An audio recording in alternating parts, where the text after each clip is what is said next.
And at this point, I will turn it over to our presenters, Beth and Chelsea. Thank you for being here and sharing this information with us. Wonderful. Thank you so much, Maria. And thank you to CICASA for inviting us to have this opportunity to share some information about the DVP Flex Funds project. My name is Beth Collins. I'm the director for the Domestic Violence Program at the Colorado Department of Human Services. I use she, her pronouns, and I will be presenting today with Chelsea Baldwin. Chelsea, do you want to say hi? Good morning, everybody. I'm Chelsea Baldwin. My pronouns are she, her, and I'm excited to chat with you more about this new project. Great. So I love the poll that you already did. It's good to know where folks are joining from. We have a very important poll ourselves. We're hoping that folks might be willing to share in the chat your favorite Halloween candy. So a very relevant topic. We've had a lot of debate. There are some really strong opinions, but no wrong answers.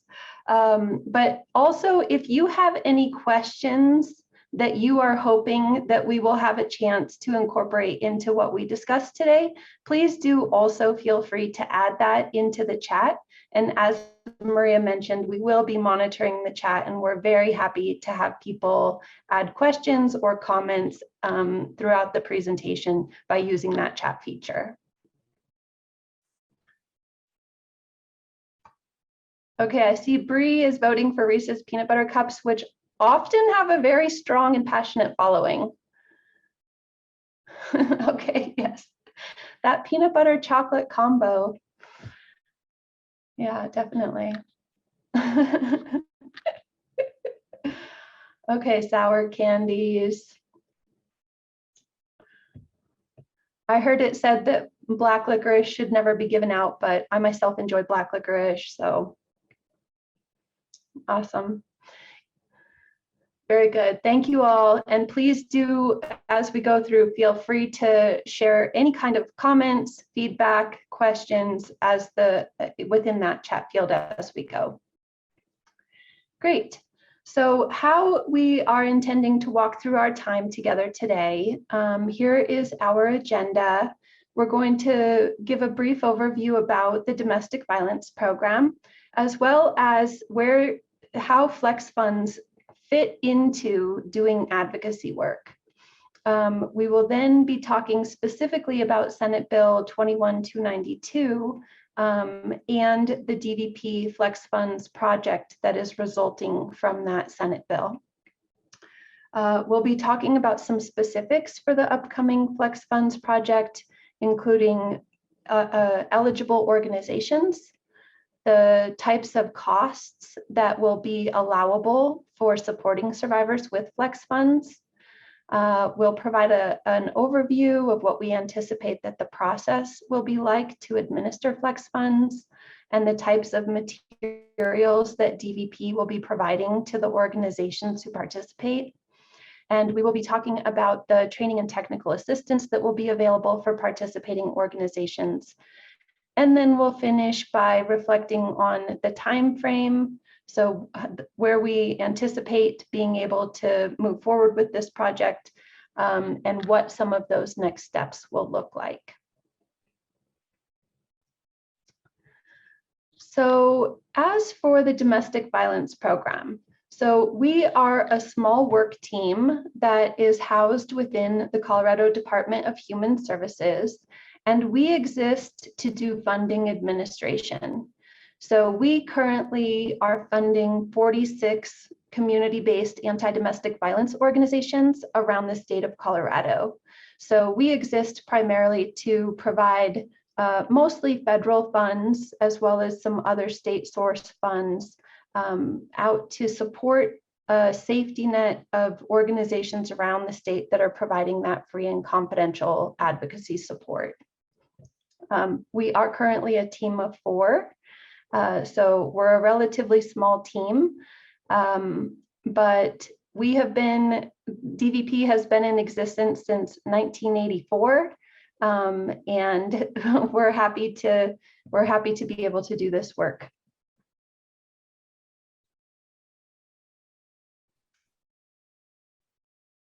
So we just want to set kind of a baseline of what DDP considers flexible financial assistance. So we look to some of our sibling agencies across the nation, and there's really great organizations and states that are doing amazing work already on this and have been for years. So we kind of took from their book. So basically, flexible financial assistance per domestic violence program is assistance that's used to address barriers for survivors.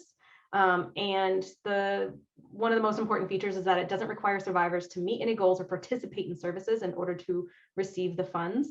And they are going towards stuff that support critical needs like housing, employment, and safety.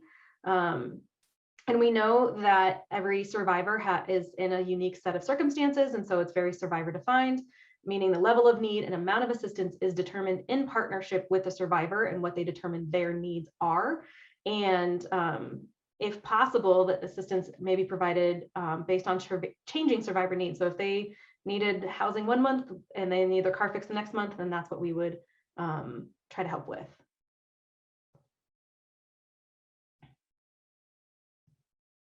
So the 4 components of flexible financial assistance programs are really that things that we've already talked about is kind of what is involved with flexible funding. It's very low barrier access. It shouldn't be a lot of paperwork. It shouldn't be a lot of processes involved. It should be survivor driven and based in and rooted in survivor driven advocacy and empowerment. It should be flexible. When we say flexible financial assistance, we do truly mean flexible, and it should be able to pivot as survivors' needs change. And the other part of it is it should be swift distribution of funds. So we know that especially when we're working with other funding entities or other government entities, fast and swift are not usually terms that you'll use when talking about government. And so we want to make sure that these funds are able to be swiftly distributed for survivor needs on a basis that is useful for them. Low barrier access to funds, again, it's that partnership between advocate and survivor. It is empowerment and survivor defined advocacy. The process is more opposed to just checking boxes on a form and more about determining what truly is needed by that survivor. And then there is a hope that there's no cap on the amount or number of times a survivor can request support. Again, that comes down to just because you've given me rent before doesn't mean I can't ask for rent or something else again. So that's kind of how we are looking at low barrier. Survivor-driven advocacy, I know that's not a new term for anybody here, but that is, services provided by anti-domestic violence and anti-sexual assault organizations are grounded in survivor-driven advocacy, which just basically means working in partnership with survivors. It's focused on safety and supporting survivors to rebuild control over their lives. Survivors lead the process and choose their own goals and define what they need to be safer. Advocacy with this type of flexible financial programming is kind of no different. Advocates partner with survivors to determine what types of supports are needed. Safety planning is at the center of all conversations, and funding will be provided in conjunction with advocacy supports as needed or requested by the survivor. And then flexibility. Any successful flexible financial assistance program achieves flexibility by ensuring that there are few restrictions on the money and few, if any, restrictions placed on survivors. So sometimes, it is help paying for an unexpected item, such as the cost of vehicle emissions test, or a fee to obtain a transcript, or just those really random things that are basically rental assistance or anything like that. But it can make a big impact on a survivor's strategy as they're navigating through survivorship. And then finally, that swift distribution of funding, being able to provide funding within 24 to 48 hours of request can help clients immensely, as often need for funding is immediate. I need to get my official transcript to my employer who's asking for it by the end of the week. It's hard to do that, or the emissions test is today and I need to go over there right now. So examples of how to make funding available for quick distribution include having advocates trained and able to provide funding directly. It's eliminating or minimizing layers of bureaucracy. Wow, government entity, and I can't even say bureaucracy, that's bad. And then really seeking out and using flexible grant sources as possible. Keeping a set amount of petty cash available for those types of things. And it's just empowering advocates to be able to make these types of decisions are all ways to really help with that swift distribution of funding. So we're going to pause here just a little bit and I'll send it back to Beth. Great, thanks for that overview of the core components, Chelsea. So we would love to hear from you via the chat. So has your organization distributed flex funds before? And if so, how was that experience both for staff and for survivors? So just curious to hear a little bit from folks about if you have had the opportunity to distribute flex funds, what was that like for your organization?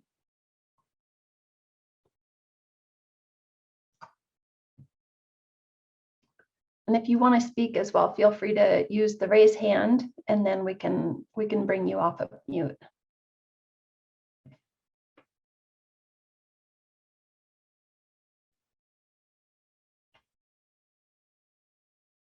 Okay, I see a comment in the chat from CJ saying no, their organization has not used flex funds previously. Great. Also from Laura, has not used flex funds. Okay, good. All right.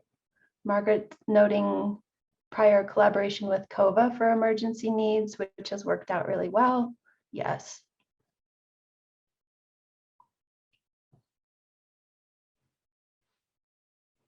Okay, good. Holly raised her hand. So Holly, I think you can unmute yourself. Great, thanks. So I'm Holly Van Rosendahl. I'm the director of DV and sexual assault services for Latimer, Mesa County, Delta, Montrose, Uray counties. And we did have flex funds that we just finished spending out here in September. And it was really great. In a lot of ways, it supplemented DVP and VOCA funds. It allowed us to spend in certain ways we hadn't been able to spend with those other two funding sources. And one situation that we ran into was our HVAC system shut down in our shelter, in our safe house, and was going to be pretty expensive to get back up and going all on our own.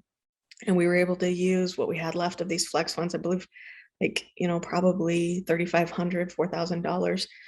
Combined with some of our other funds to get that back up and going, because we were having to house people in hotels, which really wasn't the best situation for them. So we could get them back in and not house them in 100-degree weather out in the desert. Wonderful. Yes. Yes. And having the flexibility as within the name, like, okay, something emergent, right, that you were not anticipating, and then here it is. And that is just so how life unfolds. So that's such a great example. I'm really pleased to hear that your organization has had a good experience with the flex funds. Great. Okay, so what brings us to this conversation today? So I'm going to share a little bit about Senate Bill 21292 and DVP's current flex funds project. So Senate Bill 21292.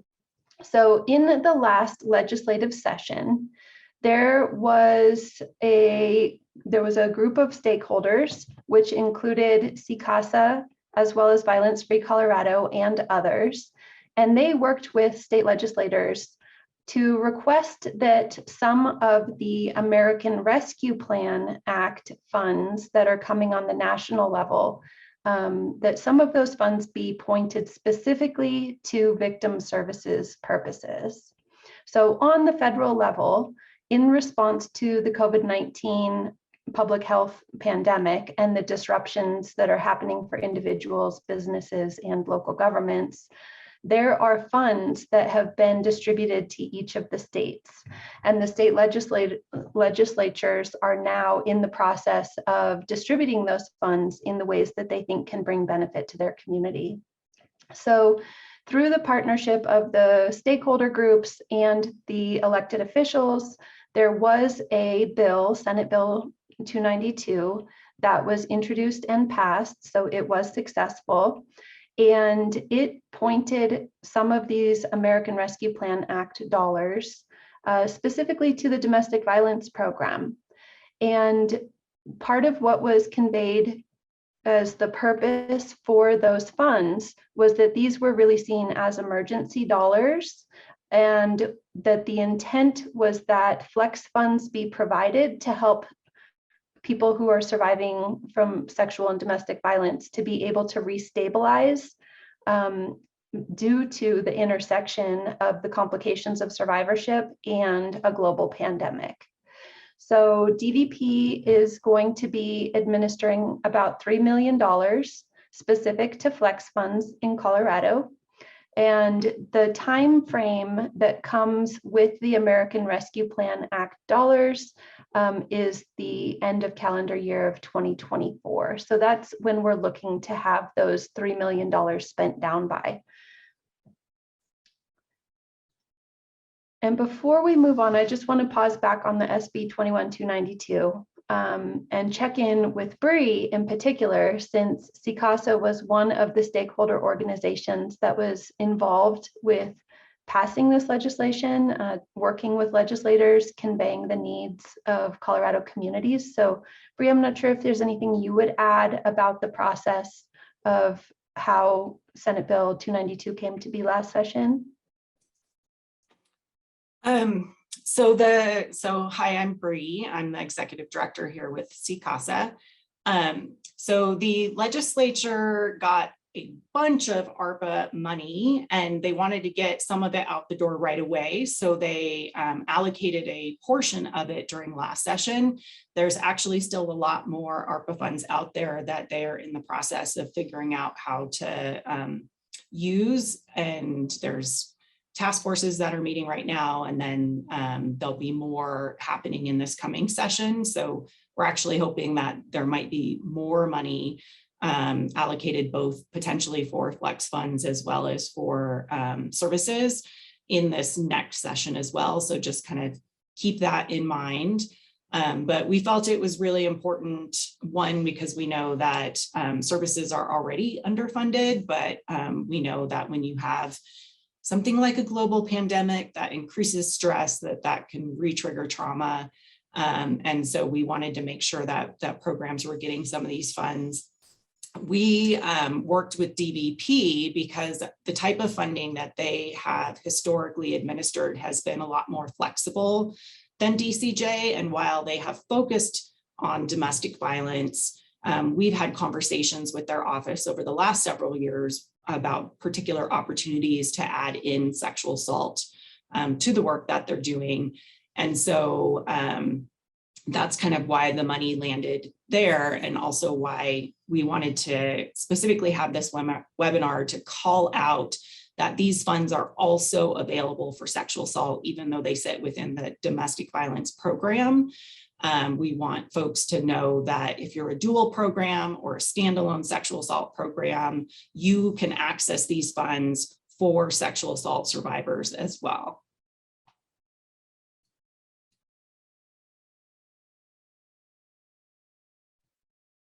Great, thank you, Bree. So the Flex Funds project that we are still in the early phase of planning, it is a brand new project for DVP. We've done limited Flex Funds prior to this, but kind of more as a pilot and very limited scope and very, it's Flex Funds, but they weren't as flexible as what we wanted them to be. So it is going to be a new project, and we're hoping to have it start in early of 2022, which gives a full 3 years to spend down that $3 million. We will be opening a solicitation by the end of the year. We're hoping before the end of the year that will allow folks to apply to have access to these funds, which means the contracts will be in place by early 2022. And it will be on a reimbursement basis. And so organizations will then be the ones paying for the application, the funds to the survivors and third parties, and then will be reimbursed by DVP for what they expend. And then the funds will be spent down by December of 2022. We are working with Violence Free Colorado as well as CICASA to provide support to organizations. We're still working on what that support will look like, but we are engaged with both coalitions on that. And then we have been holding open planning meetings for these funds as well as other funding that we've received. Those are on the third Wednesday of every month, and they are at 1 p.m. and anybody is invited to join those. If you would like to be added to that meeting, please feel free to email me. My email is on this slide, and I've also just put it in the chat too if you want to copy and paste. So if you want to join those and you want to be involved with those discussions on what you want these flex funding to look like, or at least give your opinion on some considerations specific to sex assault survivors that you are serving, please feel free to join us. Even if you can't make it to the meetings, you can join the calendar invites, which will then also have stuff along the lines of meeting notes and other additional information as well. And yeah, thank you, Maria. Maria in the chat mentioned that we will be receiving, you all will be receiving contact info and a follow-up email and the slides. So thank you. Yeah, great.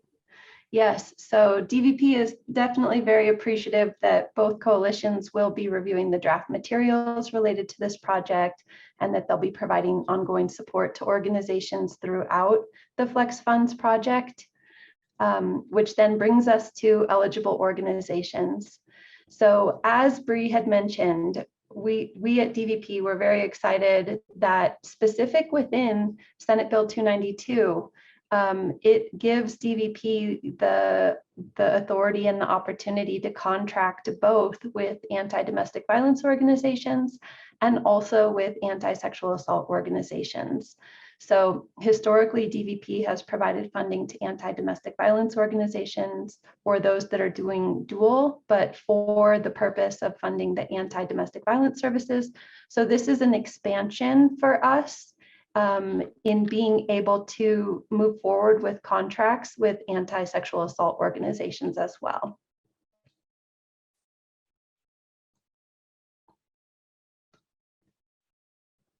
I think, yeah. We had the same question. We had the same question popping up, but let's go ahead and take a pause point and just check in and see if folks have any questions for us before we start sharing more about the anticipated details of what the participation in the project will include. Any questions about Senate Bill 292 or Flex Funds in general? Beth, I do. This is Holly Van Rosendahl again. Yes. Bree mentioned that these funds could be used also for sexual assault services. And just wanted to throw thought out to see if this would fall into the allowable cost purview. In trying to expand that part of our program, we're looking at providing a therapeutic sexual assault support group run by one of our therapists at Hilltop. Could that fall into an allowable cost to help pay for the curriculum and possibly operating costs for the time of our therapist? Thank you for that question, Holly. So actually, this is where we literally need to be developing like a infographic to track all the different pieces. The Flex Funds will not be used for programmatic support for things like what you're describing. So the Flex Funds are intended by the legislature to be used to support survivors directly in the things that they need.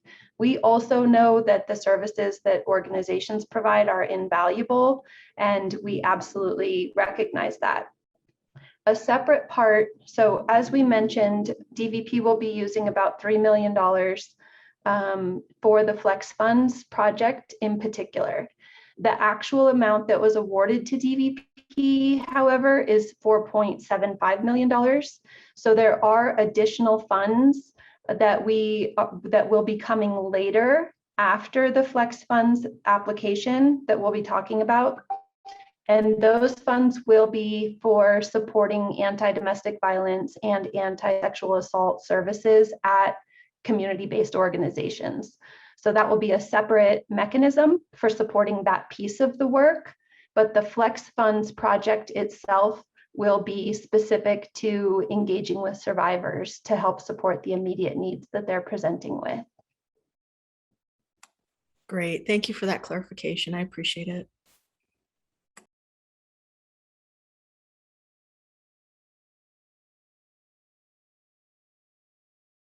Okay, great.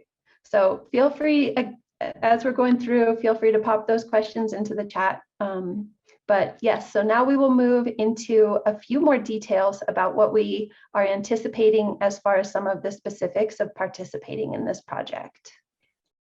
And we do want to know, as we're talking about kind of these specifics, is they are subject to change based on our department approval of our solicitation documents and allowable costs and stuff like that. So this is at this point what we know now, and again, subject to change.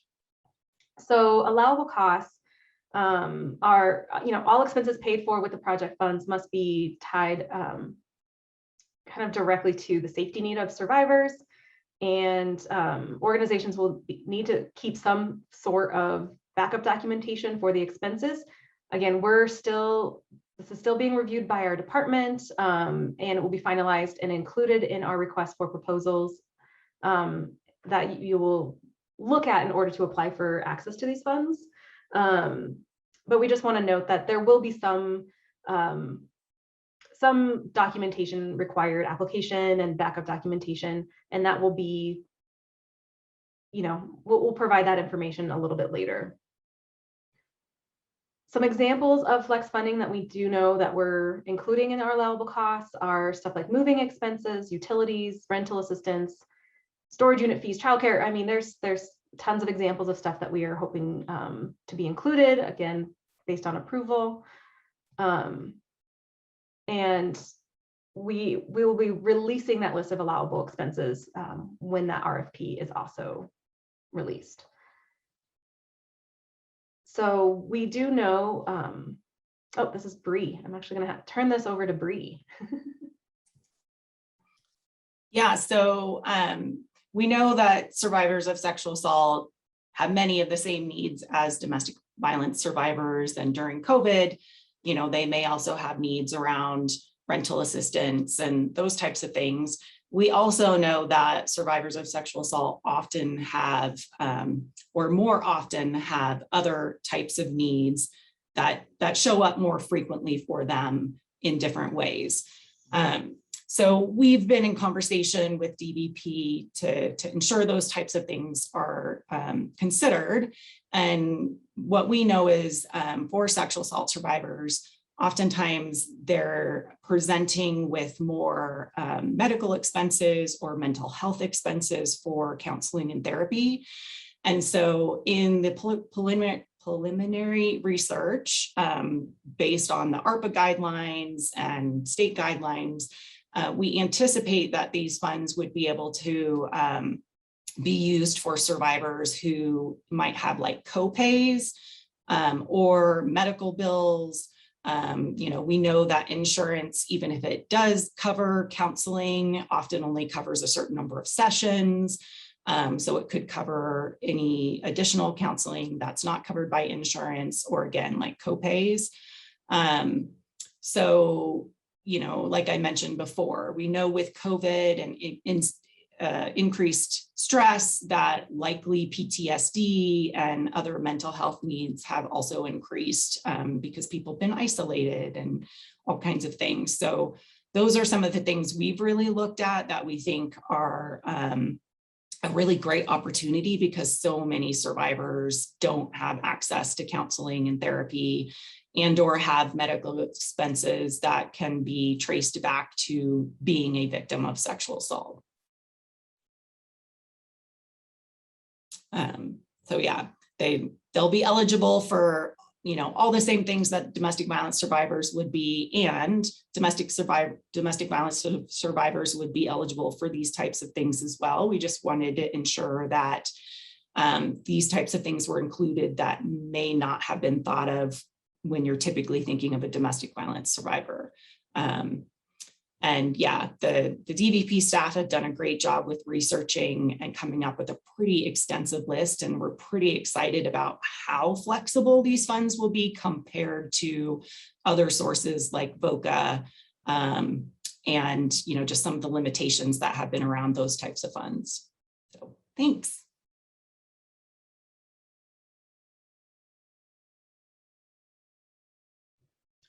Thank you, Bree.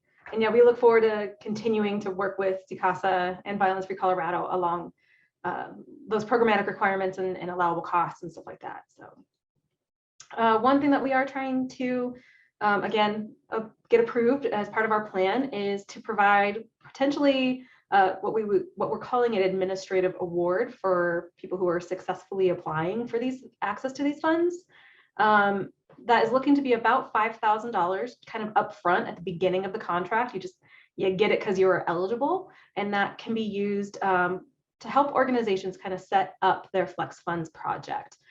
We do know from previous times that cash flow might be a concern for folks as they're starting this type of Flex Funds, and this potentially could be used for that.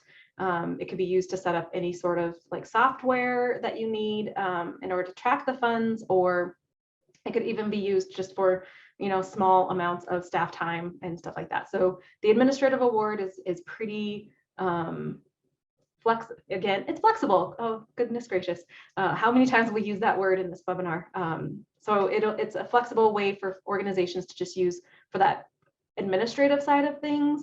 It is not a large award, but we do want to make sure that the majority of the funds are going to the purpose, the true purpose of the legislature, which was to survivors in their emerging needs.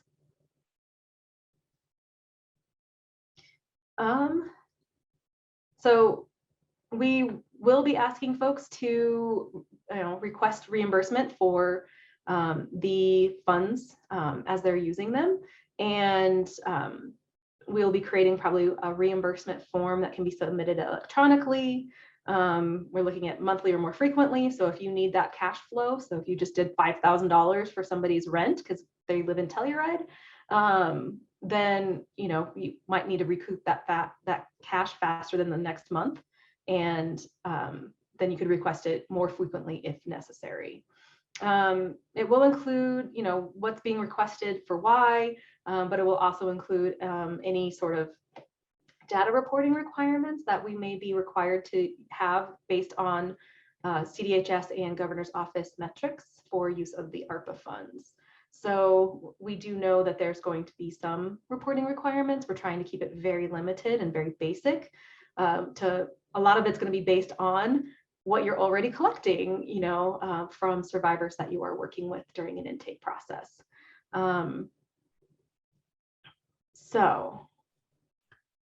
Yeah, so just to reiterate, so the way that DVP will be operating this will be on a reimbursement basis for organizations. So this will vary. So for example, how Margaret had mentioned using the COVA emergency funds. So COVA has a different model where the COVA staff are able to direct pay for approved items.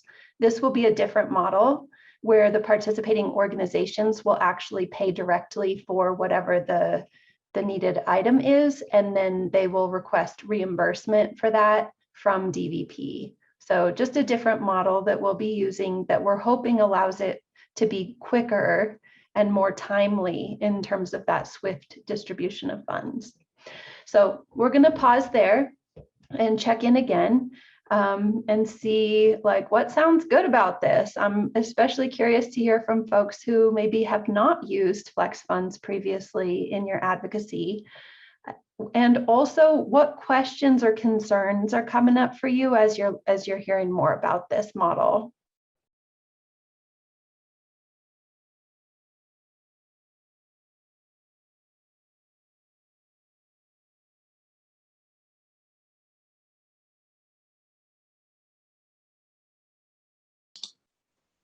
I can share a little bit. My name is Ariane. I'm the advocacy manager at the Blue Bench, which is the Denver metro area sexual assault agency.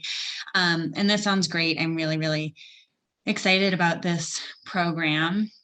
and particularly the effort to eliminate barriers as much as possible. I think one concern I think the reimbursement model sounds really effective in a lot of ways. And one concern I have is like, what if we spend on something that can't be reimbursed for some reason, right? Like not having a pre-approval, not getting pre-approved seems efficient. And what if there's an issue with that? So that's one thing I've thought about. I think another something that comes up for me is just we've never had something like flex funding before, and it scares me to be the ones to have to sometimes make the decisions about what can and can't be funded. I sort of like that that's out of our hands to some extent sometimes. Yeah, so it's just something to grapple with. Yes, wonderful. Thank you so much for that question. That is a fantastic question. So, so a couple of things that I would offer in response to that are, one, that we will be releasing a very detailed allowable and unallowable tool. So this will be a whole spreadsheet, and it will list out a whole number of items, and it will clarify. We're hoping to not have caps on things whenever we can avoid it, but there may be some items that will have a cap. And so this chart will name each of the allowable items, if there is a cap, the type of backup documentation that your organization would maintain if you approve a request for that type of item. So we will be providing a very detailed resource guide.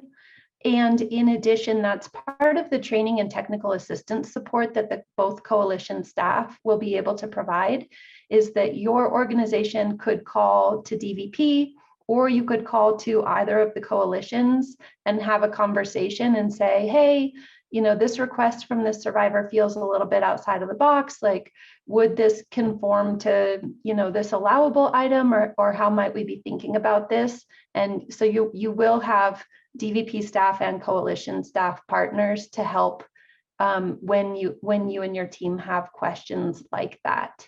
So, so hopefully we'll have a lot of tools that provide specificity, as well as having available thought partners at both coalitions as well as DVP to assist with that.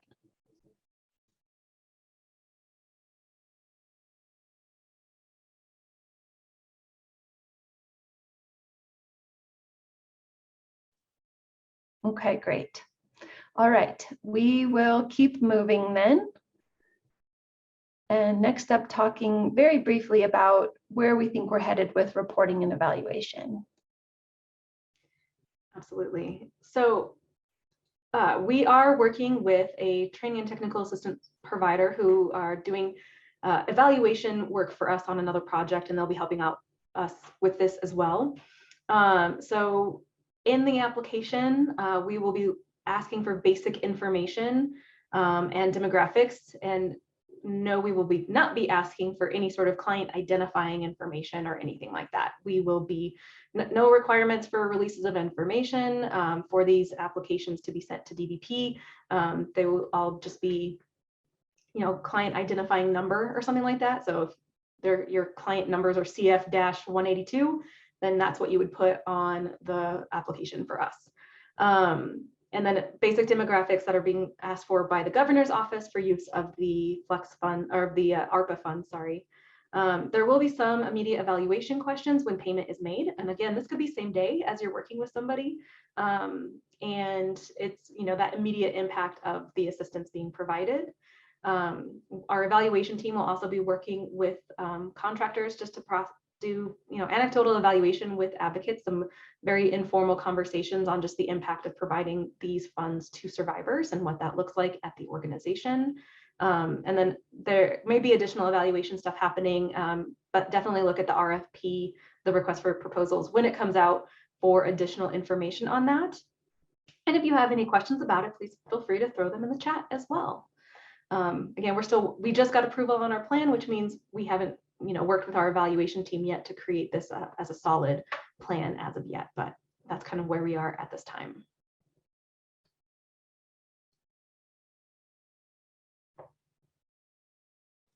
Okay, so now we're going to talk a little bit more about the training and technical assistance that will be available for participating organizations. So this connects with what Chelsea was just talking about, that the evaluation team will be building the materials for the application, and the application itself will record very much of the information that we will need for our reporting purposes. So that we're hoping that the application submission itself will address much of the reporting. So let's see. So in that, so we will be contracting with an evaluation team. They'll be available to answer questions and provide a lot of information about the approach that we'll be taking for this. And we always are looking to try to streamline and to look at the current required data collection that our funded organizations are needing to do for other funders and try to dovetail the requirements in with those existing requirements. So, so that's where we're headed with that. And then both coalitions, so both Violence Free Colorado and CCASA are committed to supporting organizations who choose to participate in the Flex funds. And so in addition to DVP staff, and we love to receive questions from organizations, we always are working to try to make it streamlined for folks to be able to receive resources through the domestic violence program.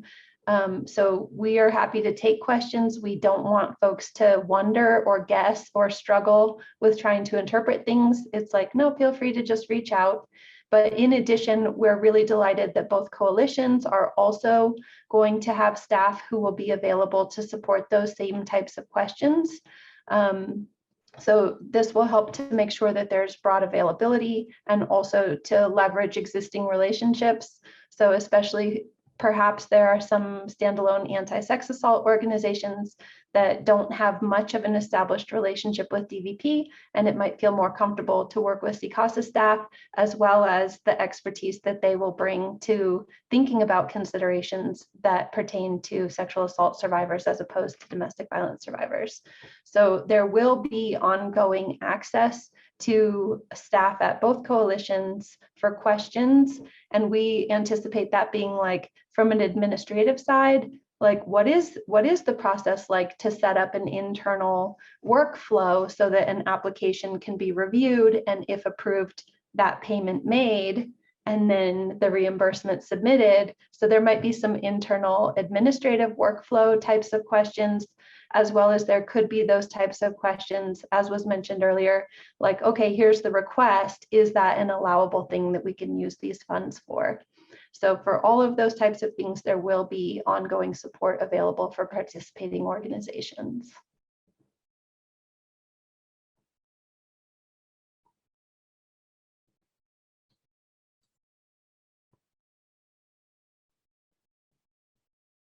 Okay, great. So another pause point for us, checking in to see other questions that are coming up for folks if you want to share right now. Feel free to come off mute or to put it into chat.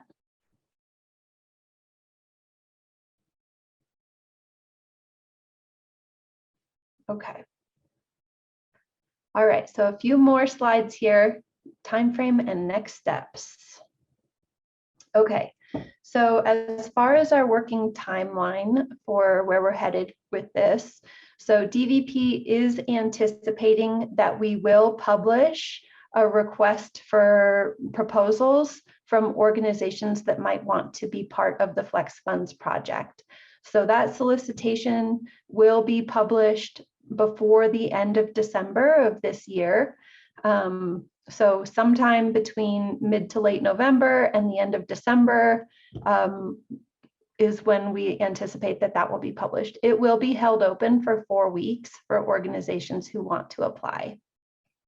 So with that, once the proposal, the application period closes, then we will be reviewing all of the applications and beginning the work of building contracts. So all of the organizations who successfully apply will have a contract that will be put in place early in 2022. And that will also be the same time frame once those contracts are in place that participating organizations will be able to begin accessing these funds. This will be on a reimbursement basis. Organizations will be asked to submit those monthly or more frequently if that's useful for them. And we anticipate that the last day to fully draw down these funds is going to be December 31st of 2024. So that's generally where we're headed. So there will be a lot more information coming in the next month or two in particular as we get ready to release that publication. We will send out a notice through our listserv, and certainly we will be notifying both coalitions. So CICASA and Violence Free Colorado will also be able to announce through their networks when that opportunity is open. And Beth, the thinking with this is that programs would apply not for a certain amount of funds, but to access the funds and then can draw down whatever amount they need. Yes. Correct? Yes, thank you for that question. Absolutely.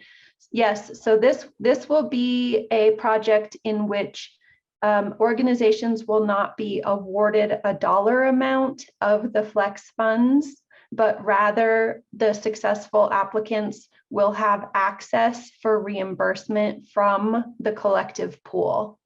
So this will be, so each organization will have the ability to reimburse. We will be very closely tracking the balance.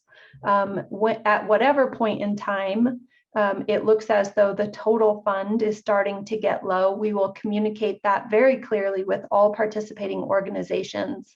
But up until that point in time, it will simply be a general account, and all the participating organizations will be drawing down against that.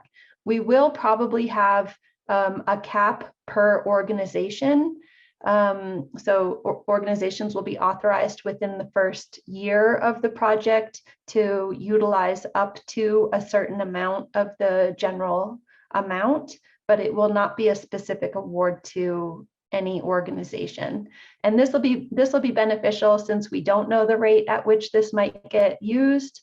And also it will help us so that we can just continue the contracts in subsequent years if necessary and as funds remain available, rather than having to reconcile dollar amounts spent or things like that. So thank you for pointing that out, Bree.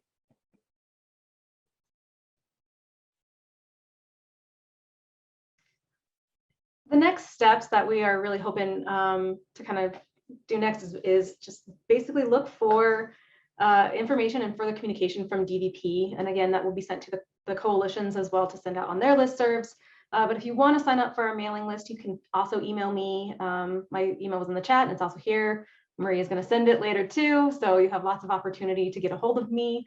If you want to learn more just about like the questions that have already been asked and answered, we do have a Flex Funds project, frequently asked questions document. I just put that there in the chat. And you'll be able to see kind of what's been asked before. And it looks like we do have a question. Will organization caps be proportionate to something like the population of service area? We don't actually have an answer for that just yet, so I don't want to say the wrong thing. That is the type of considerations we're looking into on how we set that cap up. So we do appreciate that question, and we'll absolutely be thinking in those terms or others as we're deciding. And if you do need more support or have more questions after this,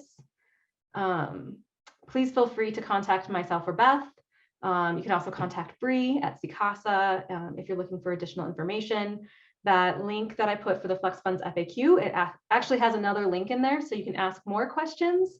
And you can do that, again, via the link in that question document.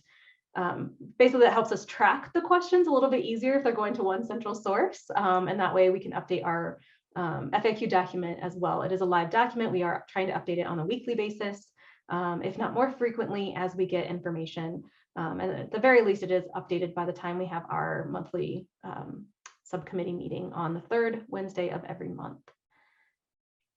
So, yeah.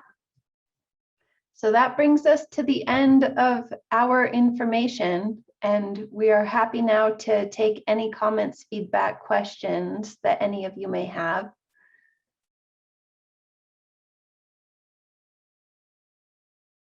And also, we want to reiterate that we will be communicating a lot of additional information. You'll be seeing that information coming through CICASA. You're also welcome to register for the DVP newsletter, which we send out in the first week of each month, and we'll also have information as these things progress.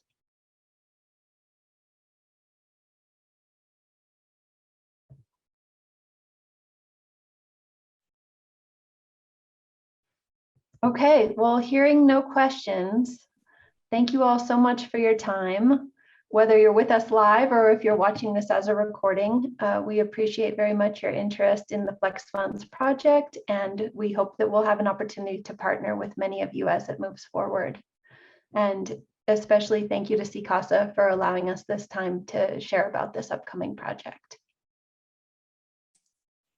Thanks. And I just want to say thanks to the DVP staff, and we're really excited about this opportunity that especially for sexual assault programs is not something that they've had much access to this type of thing before. So excited about what we can do with this to help survivors.